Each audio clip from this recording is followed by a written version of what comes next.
आज तक टेक्नोलॉजी की दुनिया में ऐसी घटना कभी नहीं हुई थी। एक विमान 239 लोगों के साथ आसमान से ही अचानक गायब हो गया। किसी विमान को खोजने का यह इतिहास में अब तक का सबसे लंबा अभियान था।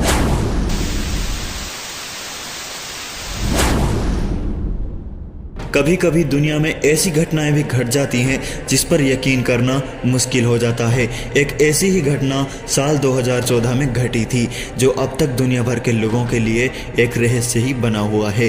दरअसल मलेशिया एयरलाइंस का एक विमान 239 लोगों के साथ आसमान से ही अचानक गायब हो गया था। इस रहस्यमय घटना को घटे 7 साल से भी ज़्यादा का समय हो गया है, लेकिन इसका सुराग आज तक किसी को भी नहीं मिला है। मलेशिया एयरलाइंस के विमान MH370 ने 8 मार्च 2014 को राजधानी कुआलालंपुर से उड़ान भरी। इस विमान को उसी दिन चीन की राजधानी बीजिंग पहुंचना था, लेकिन विमान के उड़ने के कुछ समय बाद उसका संपर्क यातायात नियंत्रण केंद्र से टूट गया था। इसके बाद विमान के गायब होने को लेकर कई तरह की बातें हुई, लेकिन उसका कुछ पता नहीं चला।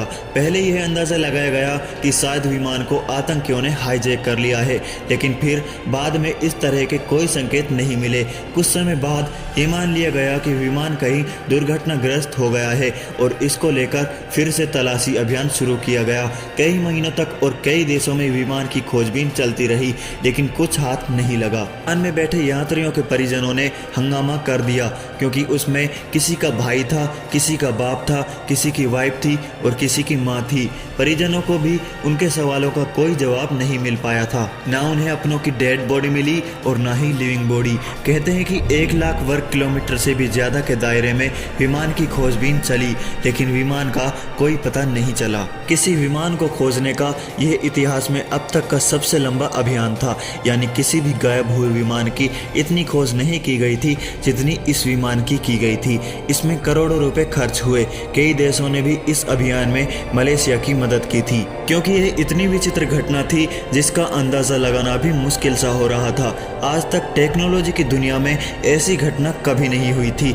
लाख कोशिशों के बाद भी MH370 का पता नहीं लग सका। जानकारी के मुताबिक इस विमान में कुल 239 लोग सवार थे, जिसमें 227 यात्रियों के साथ साथ 12 चालक दल के सदस्य भी शामिल थे।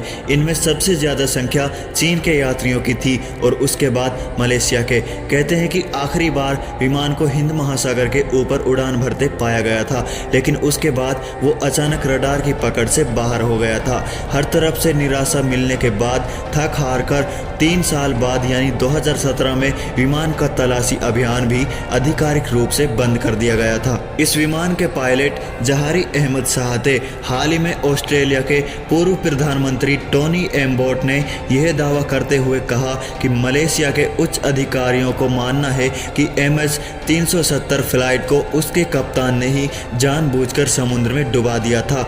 उनका दावा था कि कप्तान आत्मघाती था, जिसने विमान में सवार सभी लोगों की जान ले ली थी। हालांकि अपनी इस बात को साबित करने के लिए उन्होंने कोई सबूत पेश नहीं किया था। इस तरह उनका दावा भी महज एक अनुमान ही रह गया। विमान का गायब होना अब भी एक अनसुलझी पहेली ही बना हुआ है।